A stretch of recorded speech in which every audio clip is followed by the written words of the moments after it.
Bonjour à tous, je vais vous faire un petit tuto sur le fonctionnement de TeamViewer et vous expliquer exactement à quoi il sert et les avantages et dangers qu'il pourrait y avoir avec. Alors, dans un premier temps, je vais vous montrer comment télécharger TeamViewer. Donc, je vais prendre Internet Explorer, voilà. Donc, je tape ici donc, TeamViewer, on le voit que je l'ai ici tout de suite, voilà. Je vais sur le lien qui est ici, on le voit. Voici. Et sur cette page, ne pas télécharger la version complète gratuite, ça ne sert à rien. Mais allez ici, dans l'onglet Tout, enfin, les téléchargements, et vous sélectionnez l'onglet Tous les téléchargements. Nous arrivons sur cette page. Nous descendons un peu et nous allons prendre ici pour le client spontané. Et nous avons cliqué ici et télécharger cette version là. Donc c'est pas la première mais la deuxième. Donc pour client spontané. Vous lancez le téléchargement. Vous cliquez sur ceci, voilà. Donc on vous demande, vous voyez ici. Vous voyez c'est pas très gros comme fichier, c'est 5,16 mégas. Et vous faites enregistrer ou exécuter, ça revient au même. Moi je l'ai déjà donc je vais pas le faire. Une fois que vous l'avez, c'est fait. À partir de là, quand vous allez ouvrir TeamViewer, je vais vous ouvrir une fenêtre tout de suite. Ne regardez pas, mon modèle ne sera pas le même que le vôtre. Et vous voyez, vous avez des numéros qui se trouvent ici et là, qu'il faudra communiquer afin que je puisse ou qu'une personne puisse se connecter à votre ordinateur. Donc ce programme sert justement à se connecter sur un ordinateur distant, donc pour faire éventuellement un dépannage distant. Et il faut savoir que tout ce qui sera fait sur votre ordinateur, vous le verrez. Il suffit de rester devant votre écran et de regarder, vous verrez tout ce qui est fait. Donc je vais prendre ici un team. Donc,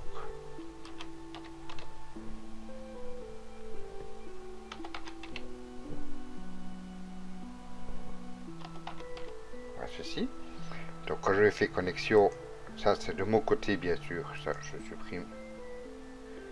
Il me demande maintenant un mot de passe. Donc ce mot de passe il faudra le communiquer également si une personne doit venir chez vous.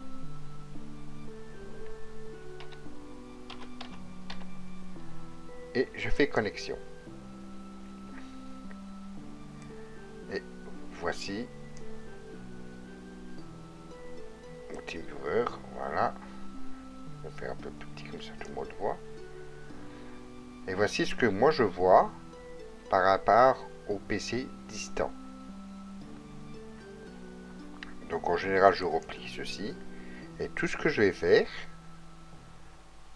par exemple je viens, là je suis sur un PC qui est pas le mien, qui est sur un autre PC. Donc tout ce que je vais faire, vous le voyez à l'écran, il n'y a pas de souci. Si je fais ceci, vous le voyez, il n'y a pas de problème. Je fais vider la corbeille par exemple. Ça sera fait automatiquement, il n'y a aucun souci. Voilà. Si je vais dans les documents, ce qu'on ne fait jamais. Donc ici je vais aller dans les documents pour vous montrer un exemple. Tout cela vous allez le voir. Donc vous voyez, je peux aller dans les documents, dans mes images, les musiques, les téléchargements, les vidéos, dans le disque local, lecteur DVD, j'ai accès pratiquement à tout. Bon, je ne vais pas rentrer dedans. En général, quand on fait des panaches, enfin, pour ma part du moins, je ne vais jamais dans les documents de la personne. Sauf si vraiment c'est nécessaire par rapport à un virus ou quoi que ce soit, et je demanderai toujours la permission. Je ne le ferai jamais de moi-même. Donc, ce que je fais très souvent, c'est que je viens ici, chez la personne en question, et je vais ouvrir le bloc-notes. Et là, je demande, la personne, comme elle voit à son écran également le bloc-notes, je peux écrire ce que je veux. Donnez-moi la permission. Voilà, par exemple. Et la personne peut me répondre.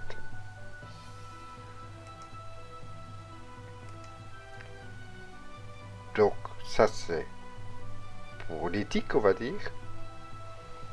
Donc, une personne qui interviendra en TeamViewer chez vous pour vous dépanner ou quoi que ce soit, si elle est consciencieuse et honnête, n'ira pas sans votre permission dans vos dossiers. En général, pour faire un dépannage, j'ai souvent besoin de quoi? Je vais ou bien dans le disque dur directement, qu'ici le disque local, qui va me permettre tout simplement d'interagir par exemple dans le système Windows même, où il n'y a rien de, je veux dire, de très privé là-dedans. Dans les programmes, il y en a deux, il y a le programme, X86, et en général c'est dans les deux programmes que je vais là. Sinon, au pire des cas, je vais encore très souvent en dépannage dans le panneau de configuration, où je vais rechercher éventuellement des options, hein, dans les pare-feux par exemple, ou dans les options de dossier, voire dans Windows Update. Enfin, voilà à quoi se limitera en général l'intervention qui se fera sur votre PC. Il se peut que je tape une commande. Par exemple, je prends ici une petite commande que j'utilise assez souvent. Hop là. Donc, tout ça, vous le voyez bien sûr. Hein. Si vous êtes devant votre PC, vous allez le voir sans problème. Donc là, il me demande, voilà. Et ici, j'ai accès donc à tout ce qui est... comment je vais dire ça, le registre de votre ordinateur. Chose qu'il vaut mieux éviter d'y aller quand on ne s'y connaît pas trop. Parce que comme vous pouvez le voir, c'est assez...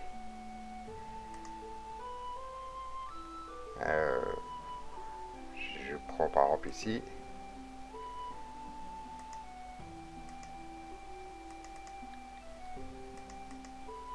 Si je fais ici, voilà une valeur, il faut donner une valeur, ici je ne vais pas le faire, mais des fois il faut donner certaines valeurs à certains fichiers, et bon, ce n'est pas donné à tout le monde de le faire, à moins d'avoir une connaissance en la matière, mais sinon on n'y touche pas.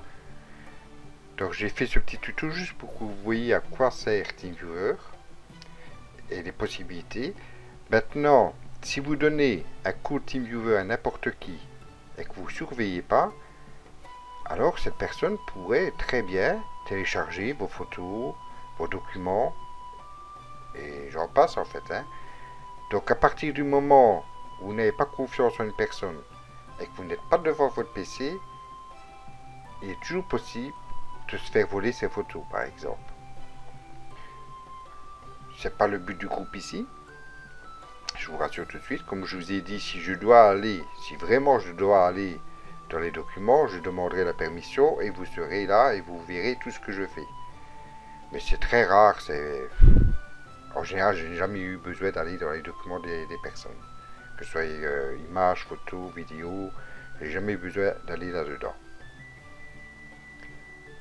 Donc voilà, c'était une petite chose sur TeamViewer.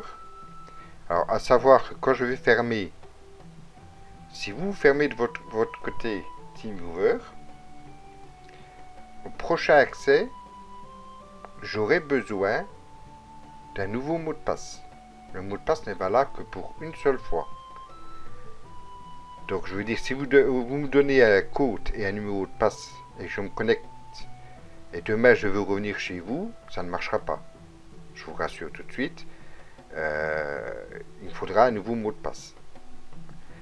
La seule condition que je puisse revenir sans avoir un nouveau mot de passe, c'est que je redémarre moi-même le PC, votre PC à distance. C'est-à-dire que je vais ici dans l'onglet ici Action, que vous ne verrez pas, mais que moi j'aurai. Vous voyez, et je préfère redémarrer à distance ici.